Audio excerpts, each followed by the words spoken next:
ಶ್ರೀಕೃಷ್ಣಾಯ ನಮಃ. ವಸುದೇವಸುತಂ ದೇವಂ ಕಂಸಚಾಣೂರಮರ್ದನಂ ದೇವಕೀ ಪರಮಾನಂದಂ ಕೃಷ್ಣಂ ವಂದೇ ಜಗದ್ಗುರುಂ.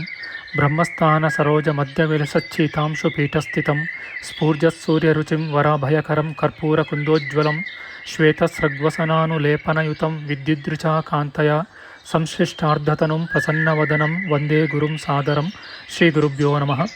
ಲಂಬೋದರಂ ಪರಮಸುಂದರಮೇಕದಂತಂ ರಕ್ತಾಂಬರಂ ತ್ರಿನಯನಂ ಪರಮಂ ಪವಿತ್ರಂ ಉದ್ಯದ್ದಿವಾಕರಕರೋಜ್ವಲಕಾಯಕಾಂತಂ ವಿಘ್ನೇಶ್ವರಂ ಸಕಲವಿಘ್ನಹರಂ ನಮಾಮಿ. ತ್ವಾಂ ದೇವ ವಿಘ್ನದಲನೇತಿ ಚ ಸುಂದರೇತಿ ಭಕ್ತಿಪ್ರಿಯೇತಿ ಸುಖದೇತಿ ಫಲಪ್ರದೇತಿ ವಿದ್ಯಾಪ್ರದೇತ್ಯಗಹರೇತಿ ಚ ಯೇ ಸ್ತುವಂತಿ ತೇಭ್ಯೋ ಗಣೇಶವರದೋ ಭವ ನಿತ್ಯಮೇವ. ಶ್ರೀಮಹಾಗಣಪತಯೇ ನಮಃ. ಯಾ ಕುಂದೇಂದು ತುಷಾರಹಾರಧವಳಾ ಯಾ ಶುಭ್ರವಸ್ತ್ರಾವೃತಾ ಯಾ ವೀಣಾ ವರದಂಡಮಂಡಿತಕರ ಯಾ ಶ್ವೇತಪದ್ಮಾಸನ ಯಾ ಬ್ರಹ್ಮಾಚ್ಯುತಶಂಕರ ಪ್ರಭೃತಿಭಿರ್ದೇವೈ ಸದಾ ವಂದಿತಾ ಸಾ ಮಾಂ ಪಾತು ಸರಸ್ವತೀ ಭಗವತೀ ನಿಶೇಷಜಾಡ್ಯಾಪಃ. ಶ್ರೀ ಸರಸ್ವತ್ಯೇ ನಮಃ. ವೇದಾರ್ಥತತ್ವವಿಶದೀಕರಣೇನ ಪುಂಸಾಮುಚ್ಚೈರ್ಗತಿಂ ಜಗತಿ ಯೋ ದಯಯಾ ವಿಧಾತುಂ ರಮ್ಯಾಂ ಪುರಾಣಪದವೀಂ ಪ್ರಣಿನಾಯ ತಸ್ಮೈ ಲೋಕೇಶವೈಭವಪುಷೇ ಋಷಯೇ ನಮಸ್ತಾತ್. ತಸ್ಮೈ ವ್ಯಾಸಾಯ ಮುನಯೇ ಸರ್ವಜ್ಞಾಯ ಮಹರ್ಷಯೇ ಪರಾಶರ್ಯಾಯ ಶಾಂತಾಯ ನಮೋ ನಾರಾಯಣಾತ್ಮನೇ. ಶ್ರೀ ವ್ಯಾಸಾಯ ನಮಃ. ನಾರಾಯಣಂ ನಮಸ್ಕೃತ್ಯ ನರಂ ಚೈವ ನರೋತ್ತಮಂ ದೇವೀಂ ಸರಸ್ವತೀಂ ವ್ಯಾಸಂ ತತೋ ಜಯಮುದೀರಯೇತ್. ಕನಕರುಚಿದುಕೂಲಃ ಕುಂಡಲೋಲ್ಲಾಸಿಗಲ್ಲಃ ಶಮಿತಭುವನಭಾರಃ ಕೋಪಿ ಲೀಲಾವತಾರಃ ತ್ರಿಭುವನಸುಖಕಾರಿ ಶೇಷಶಾಯೀ ಮುಕುಂದೋ ಪರಿಕಲಿತರಮಾಂಗೋ ಮಂಗಲಂ ನಸ್ತನೋತು. ನಮಾಮಿ ಗೋವಿಂದಪದಾರವಿಂದಂ ಸದೇಂದಿರಾನಂದನಮುತ್ತಮಾಡ್ಯಂ ಜಗಜ್ಜನಾನಾಂ ಹೃದಯ ಸನ್ನಿವಿಷ್ಟಂ ಮಹಾಜನೈಕಾಯನಮುತ್ತಮೋತ್ತಮಂ. ನಮಸ್ತೆ ಚಕ್ರಹಸ್ತಾಯ ಶಾಂಗಹಸ್ತಾಯ ತೇ ನಮಃ. ನಂದಹಸ್ತಾಯ ತೇ ವಿಷ್ಣೋ ಶಂಖಹಸ್ತಾಯ ತೇ ನಮಃ. ಓಂ ನಮೋ ವಾಸುದೇವಾಯ ನಮಃ ಸಂಕರ್ಷಣಾಯ ಚ ಪ್ರದ್ಯುಮ್ನಾಯ ನಮಸ್ತುಭ್ಯಂ ಅನಿರುದ್ಧಾಯ ತೇ ನಮಃ. ಅನಾಕಾರೋ ಮಹೋಜಾಶ್ಚ ಯಶ್ಚಾದೃಷ್ಟಗತಿರ್ದಿವಿ ಜಗತ್ಪೂಜ್ಯೋ ಜಗತ್ಪ್ರಾಣಂ ತಂ ವಾಯುಂ ಪ್ರಣಮಾಮ್ಯಹಂ. ವಾಯುರೂಪಿ ಪರಮಾತ್ಮನೇ ನಮಃ. ಪ್ರಿಯ ಬಾಂಧವರೇ, ನಮ್ಮ ಈ ಶ್ರೀ ಲಾಲಿಕೃಷ್ಣ ಚಾನಲ್ಗೆ ಸ್ವಾಗತ. ಹಿಂದಿನ ವಿಡಿಯೋದ ಮುಂದುವರಿದ ಭಾಗವಾದ ಇಂದಿನ ವಿಡಿಯೋದಲ್ಲಿ ನಾವು ಶ್ರೀಮದ್ ವಾಯು ಮಹಾಪುರಾಣದ ಪ್ರಥಮ ಖಂಡದ 61ನೆಯ ಅಧ್ಯಾಯದ ಪಂಚಮಾಂಶದ ವಿಚಾರ ಮಾಡೋಣ. ಈ ಅಧ್ಯಾಯದಲ್ಲಿ ಪ್ರಜಾಪತಿ ವಂಶ ಅಂದರೆ ಬ್ರಹ್ಮವಂಶ ವರ್ಣನೆ, ವೇದೋದ್ಧಾರ, ವೇದ ವಿಭಾಗ, ವೇದೋಪದೇಶ ಮತ್ತು ವೇದ ಪ್ರಚಾರ ಇವುಗಳ ವರ್ಣನೆಯ ವಿಚಾರ ಮಾಡೋಣ. ಶ್ರೀಕೃಷ್ಣಾಯ ನಮಃ. ಸೂತಮುನಿಯು ಮುಂದುವರಿಸಿ ಹೇಳುತ್ತಾರೆ, ಭಾವಿ ಯುಗದಲ್ಲಿ ಹುಟ್ಟಬೇಕಾಗಿರುವ ಮನ್ವಂತರೇಶ್ವರರು, ದೇವತೆಗಳು, ಪಿತೃಗಳು, ಋಷಿಗಳು, ಮನುಗಳು ಇವರು ಆ ಮನ್ವಂತರವು ಕಳೆಯಲು ಕಲಿಯುಗದವರೆಗೂ ಇರುವರು. ಆ ಕಲಿಯುಗವು ಕಳೆದು ಪುನಃ ಕೃತಯುಗವು ಬರಲು ಕಲಿಯುಗದಲ್ಲಿ ಅವಶಿಷ್ಟರಾದ ದೇವಾದಿಗಳು ಪುನಃ ಜನಿಸುವರು. ಕಲಿಯುಗದಲ್ಲಿ ಅವಶಿಷ್ಟರಾದ ದೇವಾದಿಗಳು ಹೇಗೆ ಕೃತಯುಗದಲ್ಲಿ ಹುಟ್ಟುವರೆಂದು ಜ್ಞಾನಿಗಳು ಹೇಳುವರೋ, ಅಂದರೆ ಕಲಿಯುಗವು ಕಳೆದ ಕೂಡಲೇ ಕೃತಯುಗವು ಹೇಗೆ ಬರುವುದೋ ಹಾಗೆಯೇ ಒಂದು ಮನ್ವಂತರವು ಮತ್ತೊಂದು ಮನ್ವಂತರಕ್ಕೆ ಕಾರಣವಾಗಿರುವುದು ಎಂದು ಪಂಡಿತರೇ ಹೇಳುತ್ತಾರೆ.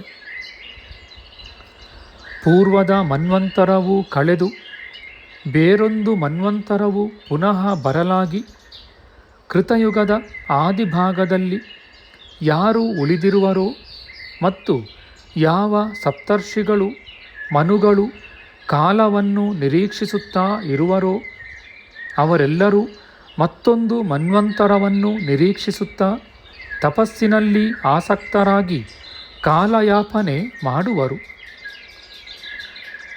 ಆ ಮಹಾತ್ಮರು ಮನ್ವಂತರವನ್ನು ವ್ಯವಸ್ಥೆ ಮಾಡುವುದಕ್ಕಾಗಿಯೂ ಸಂಪೂರ್ಣವಾದ ಪ್ರಜಾ ಸೃಷ್ಟಿಗಾಗಿಯೂ ಜನನ ಮರಣಕ್ಕಾಗಿಯೂ ಪೂರ್ವದಂತೆ ಪ್ರಯತ್ನಿಸುವರು. ಶೀತೋಷ್ಣಾದಿ ದ್ವಂದ್ವಗಳು ಉಂಟಾಗಲು ಔಷಧಾದಿಗಳು ಉತ್ಪನ್ನವಾಗುವವು. ಅಲ್ಲಲ್ಲಿ ಪ್ರಜೆಗಳು, ಅವರ ಮನೆ ಮಠಗಳು ಅಲ್ಲಲ್ಲಿ ಏರ್ಪಡುವವು. ಅನಂತರ ಪ್ರಜೆಗಳ ವ್ಯಕ್ತಿ ಜೀವನಗಳು ಉಂಟಾಗುವವು. ಅದರಂತೆ ಋಷಿ ಪೂಜಿತವಾದ ಧರ್ಮಗಳು ಪ್ರವೃತ್ತವಾಗುವವು. ಅನಂತರ ಕೊನೆಯ ಪ್ರಳಯ ಕಾಲವು ಒದಗಲು ಲೋಕದಲ್ಲಿ ಆನಂದವು ನಷ್ಟವಾಗಿ ಸ್ಥಾವರ ಜಂಗಮಗಳಾದ ಜಗತ್ತೆಲ್ಲವೂ ನಾಶವಾಗುವವು. ಆಗ ಗ್ರಾಮ ನಗರಾದಿಗಳು ವರ್ಣಾಶ್ರಮ ಧರ್ಮಗಳು ನಷ್ಟವಾಗಿ ಪೂರ್ವ ಮನ್ವಂತರಗಳಲ್ಲಿ ನಷ್ಟವಾಗದೆಯೇ ಉಳಿದಿರುವ ಧಾರ್ಮಿಕರಾದ ಸಪ್ತರ್ಷಿಗಳು ಮತ್ತು ಮುನಿಗಳು ಸಂತಾನಕ್ಕಾಗಿ ಸಿದ್ಧರಾಗುವರು. ಅವರು ಪ್ರಜಾ ಸೃಷ್ಟಿಗಾಗಿ ಅತಿ ಭಯಂಕರವಾದ ತಪಸ್ಸನ್ನು ಮಾಡುವರು.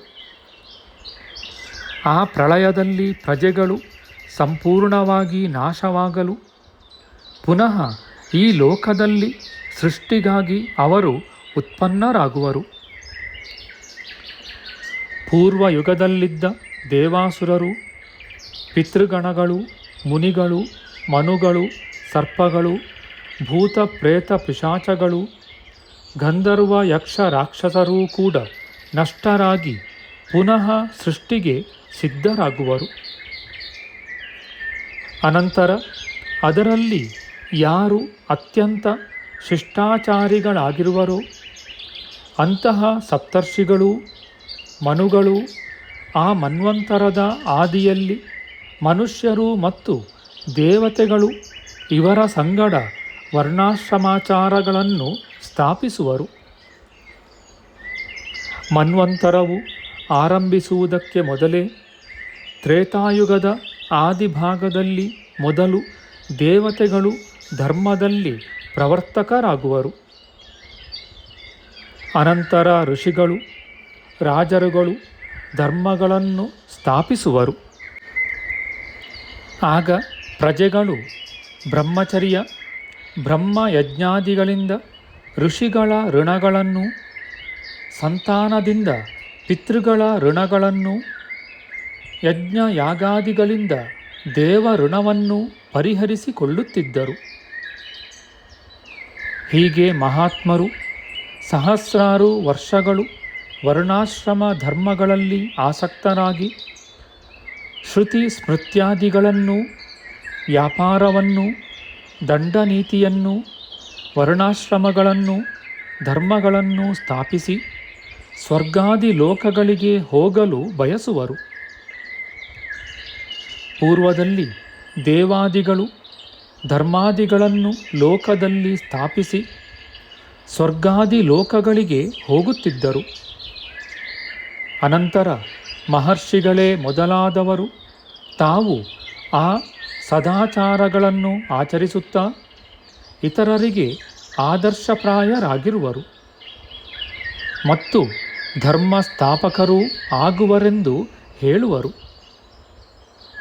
ತರುವಾಯ ಆ ಮನ್ವಂತರವು ಕಳೆಯಲು ಆ ದೇವ ಋಷ್ಯಾದಿಗಳು ಸಂಪೂರ್ಣವಾಗಿ ತಮ್ಮ ತಮ್ಮ ಸ್ಥಾನ ಅಧಿಕಾರಾದಿಗಳನ್ನು ಬಿಟ್ಟು ಮಂತ್ರಗಳ ಸಂಗಡ ಊರ್ಧ್ವಗತವೂ ದೋಷರಹಿತವೂ ಆದ ಮಹರ್ಲೋಕವನ್ನು ಹೊಂದುವರು.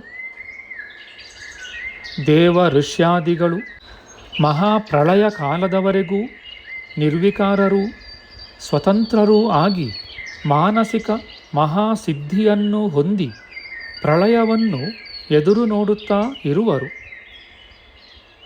ಅನಂತರ ಆ ಯುಗಗಳು ಕಳೆದು ಹೋಗಲಾಗಿ ಆ ದೇವತೆಗಳೆಲ್ಲರೂ ಲೋಕಾಂತರವನ್ನು ಹೊಂದುವರು. 3 ಲೋಕಗಳಲ್ಲಿರುವ ದೇವಸ್ಥಾನಗಳು ದೇವತೆಗಳಿಲ್ಲದೆ ಶೂನ್ಯವಾಗಲು ಸ್ವರ್ಗವಾಸಿಗಳಾದ ಇತರ ದೇವತೆಗಳು ಈ ಲೋಕದಲ್ಲಿ ಅವತರಿಸುವರು. ಅನಂತರ ಅವರು ತಪಸ್ಸಿನಿಂದ ಯುಕ್ತರಾಗಿ ಸಮಸ್ತ ಸ್ಥಾನಗಳನ್ನು ಪೂರ್ಣಗೊಳಿಸುವರು ಮತ್ತು ಅವರು ಬ್ರಹ್ಮಚರ್ಯ, ಶಾಸ್ತ್ರಶ್ರವಣ ಇವುಗಳಿಂದ ಯುಕ್ತರಾಗಿ ಸ್ಥಾನಗಳನ್ನು ಪೂರ್ಣ ಮಾಡುವರು. ಸಪ್ತರ್ಷಿಗಳು, ಮನುಗಳು, ದೇವತೆಗಳು, ಪಿತೃಗಳು ಇವರು ಮೊದಲೇ ಸತ್ಯಲೋಕಕ್ಕೆ ಹೋಗಿರತಕ್ಕ ದೇವತೆಗಳು ಮತ್ತು ಮುಂದೆ ಬರುವ ದೇವ ಋಷ್ಯಾದಿಗಳ ಸಂಗಡ ಪರಮಪದವಾದ ಕೈವಲ್ಯವನ್ನು ಹೊಂದುವರು. ಒಂದು ಮನ್ವಂತರವು ಕಳೆಯುವಾಗ ಆ ಮನ್ವಂತರದಲ್ಲಿದ್ದ ದೇವತೆಗಳೆಲ್ಲರೂ ಆ ಮನ್ವಂತರವು ಕಳೆದೊಡನೆಯೇ ಮುಂದಿನ ಲೋಕಗಳಿಗೆ ಹೋಗಿ ಮಹಾಪ್ರಳಯದವರೆಗೂ ಬ್ರಹ್ಮಲೋಕದಲ್ಲಿ ಇರುವರು. ಹೀಗೆ ಸರ್ವ ಮನ್ವಂತರಗಳಲ್ಲಿರುವ ದೇವಾದಿಗಳು ಆಯಾ ಮನ್ವಂತರಗಳೊಡನೆ ಸತ್ಯಲೋಕಕ್ಕೆ ಹೋಗುವರು. ಅಲ್ಲಿ ಪಂಚಭೂತಗಳು ಪ್ರಳಯವಾಗುವವರೆಗೂ ಇರುವರು. ಈಗ ನಡೆಯುವ ವರ್ತಮಾನ ಸ್ವಯಂಭುವ ಮನ್ವಂತರದಲ್ಲಿ ಕಾರ್ಯಗಳು ಹೇಗೆ ನಡೆಯುತ್ತವೆಯೋ ಹಾಗೆಯೇ ಅತೀತಾನಾಗತವಾದ ಸಕಲ ಮನ್ವಂತರಗಳಲ್ಲಿಯೂ ಕಾರ್ಯಕ್ರಮಗಳು ನಡೆಯುತ್ತವೆ. ಹೀಗೆ ಅತೀತವಾದ ಮನ್ವಂತರಗಳಲ್ಲಿ ನಡೆದ ಕಾರ್ಯಗಳೇ ಪ್ರಾಯಕವಾಗಿ ಮುಂದಿನ ಮನ್ವಂತರಗಳಲ್ಲಿಯೂ ನಡೆಯುವವು. ಹೀಗೆಯೇ ಪ್ರಳಯ ಕಾಲದವರೆಗೂ ಅವಿಚ್ಛಿನ್ನವಾಗಿ ನಡೆಯುವವು. ಮನ್ವಂತರದಲ್ಲಿ ಇರತಕ್ಕ ದೇವ ಋಷ್ಯಾದಿಗಳು ಆ ಮನ್ವಂತರವು ಪರಿವರ್ತಿಸುವಾಗ, ಅಂದರೆ ಕಳೆದು ಹೋದಾಗ, ತಮ್ಮ ಸ್ಥಾನಗಳನ್ನು ಬಿಟ್ಟು ಮಹರ್ಲೋಕಕ್ಕೂ ಅಲ್ಲಿಂದ ಜನಲೋಕಕ್ಕೂ ಅಲ್ಲಿಂದ ತಪೋಲೋಕಕ್ಕೂ ಆ ತಪೋಲೋಕದಿಂದ ಅತ್ಯಂತ ಏಕಾಂತವೂ ರಹಸ್ಯವೂ ಆದ ಸತ್ಯಲೋಕಕ್ಕೂ ಹೋಗುವರು. ಪರಮಶ್ರೇಷ್ಠವಾದ ಸತ್ಯಲೋಕವನ್ನು ಹೊಂದಿದ ದೇವಾದಿಗಳು ಆ ಪವಿತ್ರವಾದ ಸತ್ಯಲೋಕ ದರ್ಶನದಿಂದ ಪರಮ ಸಂತುಷ್ಟರೂ ಉತ್ತಮರಾದ ಬ್ರಹ್ಮಾದಿ ದೇವತೆಗಳೇ ಮೊದಲಾದವರು ಇರುವರೆಂದು ಭೇದಜ್ಞಾನದಿಂದ ಸಹಿತರೂ ಆಗಿ ತೃಪ್ತಿಯನ್ನು ಹೊಂದಿರುವರು. ವಿಕಾರಕ್ಕೆ ಕಾರಣವಾದ ಅವಾಂತರ ಪ್ರಳಯಾದಿಗಳು ಬಂದರೂ ವಿಕಾರ ಹೊಂದದೆಯೇ ನಿತ್ಯ ತೃಪ್ತರಾಗಿರುವರು. ಮನ್ವಂತರಗಳು ಪರಿವರ್ತನೆಗಳಾಗುವಾಗ ಆ ಮನ್ವಂತರಗಳಲ್ಲಿ ಇರತಕ್ಕ ದೇವಾದಿಗಳು ಸ್ವರ್ಗಲೋಕಾದಿಗಳನ್ನು ಬಿಟ್ಟು ಬ್ರಹ್ಮದೇವನ ಸತ್ಯಲೋಕಕ್ಕೆ ಹೋಗುವರು. ಮಹಾಪ್ರಳಯವು ಪ್ರಾಪ್ತವಾಗಲು ದೇವತೆಗಳು ಬ್ರಹ್ಮದೇವನ ಸಂಗಡ ಪ್ರಮಾಣಾತೀತನೂ ದೇವೋತ್ತಮನೂ ಆದ ಶ್ರೀಮನ್ನಾರಾಯಣನನ್ನು ಹೊಂದಿ ಶಾಶ್ವತವಾದ ಪರಮಸುಖವನ್ನು ಪಡೆಯುವರು.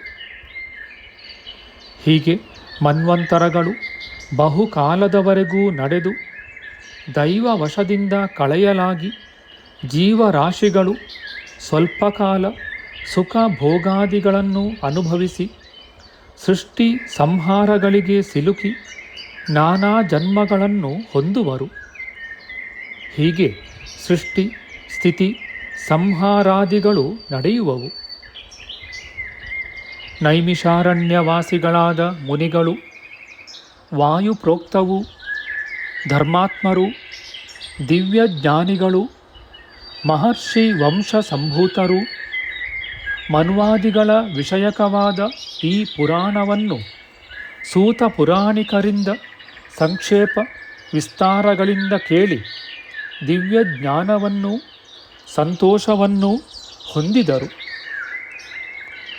ಸಮಸ್ತ ಮನ್ವಂತರಗಳು, ರಾಜರ್ಷಿಗಳು, ಮಹರ್ಷಿಗಳು, ದೇವರ್ಷಿಗಳು, ದೇವತೆಗಳು, ಉರಗಗಳು, ಸುರೇಶರು, ಸಪ್ತರ್ಷಿಗಳು, ಪಿತೃಗಳು, ಪ್ರಜೇಶರು ಇವರ ಸ್ಥಿತಿಗತಿಗಳನ್ನು ಪರಿವರ್ತನೆಗಳನ್ನು ಹೊಂದಿರುತ್ತವೆ. ಈ ಪುರಾಣವು ಉದಾರ ವಂಶೀಕರು, ಸತ್ಕುಲ ಪ್ರಸೂತರು, ಉತ್ಕೃಷ್ಟ ಜ್ಞಾನದಿಂದ ಪ್ರಖ್ಯಾತರು, ಮೇಧಾವಿಗಳು, ಕೀರ್ತಿ ಕಾಂತಿ ಪ್ರಖ್ಯಾತಿ ಇವುಗಳಿಂದ ಪ್ರಸಿದ್ಧರೂ ಆದ ಮಹಾರಾಜರ ಚರಿತ್ರೆಗಳನ್ನು ಪ್ರತಿಪಾದಿಸುವುದರಿಂದ ಪುಣ್ಯಕರವೂ ಮಂಗಳಪ್ರದವೂ ಆಗಿದೆ. ಹೀಗೆ ಮಹಾತ್ಮರ ಗುಣಗಾನ ರೂಪವಾದ ಈ ವಾಯು ಮಹಾಪುರಾಣವು ಸ್ವರ್ಗಪ್ರದವೂ ಅತ್ಯಂತ ಪವಿತ್ರವೂ ಪುತ್ರದಾಯಕವೂ ಅತ್ಯಂತ ರಹಸ್ಯವೂ ಮಹಾಪರ್ವಕಾಲದಲ್ಲಿ ಪಠನಾರ್ಹವೂ ಅತ್ಯುತ್ತಮವೂ ದುಸ್ವಪ್ನ ನಾಶಕವೂ ಪರಮ ಆಯುಷ್ಕರವೂ ಆಗಿದೆ.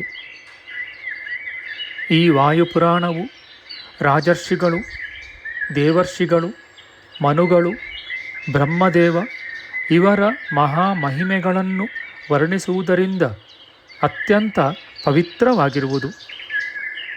ಇದನ್ನು ಹೇಳುವುದರಿಂದ ನನಗೂ ಪರಮಾತ್ಮನ ಮಹಾತತ್ವಗಳನ್ನು ಕೇಳುವುದರಿಂದ ನಿಮಗೂ ಪರಮಸಿದ್ಧಿಯು ಅಂದರೆ ಪರಮ ಕಲ್ಯಾಣವು ಪ್ರಾಪ್ತವಾಗುವುದು. ಎಲೈ ಮುನಿವರ್ಯರೇ, ಹೀಗೆ ಸ್ವಯಂಭುವ ಮನ್ವಂತರದ ವಿಷಯಗಳನ್ನು ನಿಮಗೆ ವಿಸ್ತಾರವಾಗಿಯೂ ಕ್ರಮವಾಗಿಯೂ ನಿರೂಪಿಸಿರುವೆನು. ಮತ್ತು ಉಳಿದ ಯಾವ ವಿಷಯವು ತಿಳಿಯಬೇಕಾಗಿದೆಯೋ ಅದನ್ನೂ ಕೂಡ ವಿವರಿಸುವೆನು ಎಂದು ಸೂತ ಮಹಾಮುನಿಯು ನೈಮಿಷಾರಣ್ಯವಾಸಿಗಳಾದ ಮಹರ್ಷಿಗಳಿಗೆ ಹೇಳಿದರು.